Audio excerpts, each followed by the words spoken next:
This segment of the news has been brought to you by Sun Oil Limited.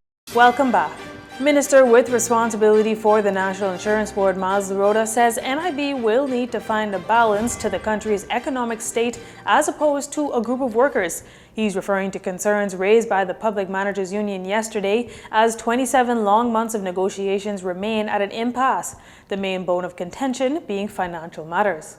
I would like to add this: unlike some of the other ministries, national insurance is self-sufficient. Its only revenue comes from contributions. And so we don't have at National Insurance the luxury of going to the Treasury for bailouts. And so we are in this position where we have to balance increasing benefits for our workers while also making sure that the fund is sustainable. At the end of September 2021, the government had paid out $204.4 million in COVID-19 unemployment benefits. This was introduced to supplement the National Insurance Board unemployment benefits, which usually last 13 weeks. NIB itself has paid out over $100 million in its own unemployment benefits. Unemployment assistance ended on December 31st last year, and up to 4 weeks ago, the government has not yet made a decision on whether they will extend it. Now, NIB yesterday released a statement indicating that there are 2 outstanding articles in the industrial agreement which both parties cannot agree upon. Those outstanding articles include salary increases and the payment of bonuses to eligible staff members, and whether those bonuses be linked to an objective and measurable corporate performance metric. The statement goes on to say that NIB is principally of the view that the payment of bonus ought to be linked to the financial performance of NIB. The PMU, on the other hand, wasn't fully receptive of this view. Well, this is not a new thing. The impasse, I guess, would have been for the last 27 months, of which the present government has been in power for just 5. There are some sticking points, but I'm cautiously optimistic that a deal would be done, but sometimes we have to go through these bumps in the road. Though the minister gave no time frame for when some sort of resolve is expected, NIB did say that while it remains at odds over these 2 issues with the union, it is committed to concluding these negotiations in the shortest time possible. CEO of Nassau Cruise Port Limited, Mike Mora Jr., gave JCN News an update today on the progress of the $294 million Nassau Cruise Port project. He says it's doing pretty well, and the officials at the port are excited that everything is moving in the right direction. From a construction perspective, we will have completed all of our marine works by May of this year, which obviously includes the new piers, but also the new ferry terminal for water taxis and water excursions. We will have, by the end of this year, the end of 2022, we will have moved into our brand new arrivals terminal. You see the construction of that happening right here. We would have completed the marketplace in the town square, which will accommodate approximately 62 Bahamian businesses, F&B and retail, selling authentically Bahamian product. It was just last week that the cruise port saw 6 ships in harbor for the first time in the port's history. And on Wednesday of this week, the world's largest cruise ship, Royal Caribbean International Wonder of the Seas, is expected to dock here in the Bahamas. Mr. Mora notes that it's quite a big deal. So excited to have the Wonder here with us for the day. We have music, junkanoo, dancers, fire dancers, stilt walkers, bands, and everything going on tomorrow.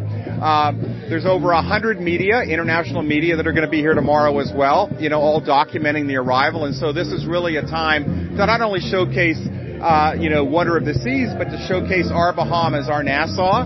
And so we're excited about that, working closely with Ministry of Tourism and the Office of the Prime Minister. And so, it's going to be a great day, a lot of fun. Mr. Morris says since January, most cruise ships that have visited have had about 65 to 80% occupancy.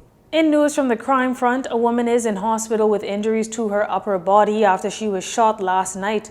Police Press Liaison Officer Superintendent Ollie Peters reports that shortly before 10 p.m. Monday, a man presented to the Carmichael Police Station in a small Japanese vehicle with a female in the passenger seat who was suffering from what appeared to be gunshot wounds. The man told police that while driving along Golden Isle Road, an unknown person drove along the side of his vehicle and an occupant discharged a firearm at them. The female, who was in the front seat, was hit several times about her upper body. The man was not injured during the incident. The victim was subsequently transported to the hospital by emergency medical services. Her condition is listed as guarded. An investigation into this matter continues. In other crime news, police on Grand Bahama seeking the public's assistance in identifying and locating 2 armed robbers that held 2 men at gunpoint at their home on Lunar Boulevard.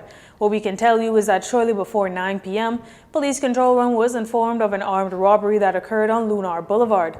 Officers quickly responded, and upon arrival at the residence, they were told that shortly after 8 p.m., 2 males were at their residence in the mentioned area when they were approached by 2 masked males, both armed with guns, who demanded cash. The culprits stole a purse containing an undetermined amount of money and an iPhone before making good their escape. They also stole the keys to the victim's rental vehicle, a silver Chrysler 200, license plate SEG 1901. Police asking anyone with information on this matter to contact the Criminal Investigation Department in Grand Bahama at telephone at 350-3106 or 12, or the emergency numbers at Police Control Room at 919 or 911, or call your nearest police station. The latest figures coming in from the Ministry of Health and Wellness on COVID-19 in the country: 4 new infections were confirmed in the Bahamas on Sunday, 3 cases on New Providence and 1 case on Grand Bahama. These 4 cases were confirmed out of 204 RT-PCR tests completed on Sunday. There were 197 negative results and 3 were repeat tests.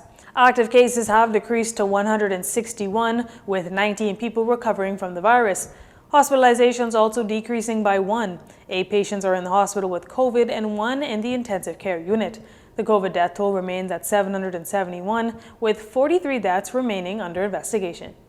In honor of International Women's Day, the Office of the Spouse of the Prime Minister, in collaboration with the Oscar Sylvia Johnson Foundation, had a laying the wreath ceremony by the Bahamian Madonna and Child statue.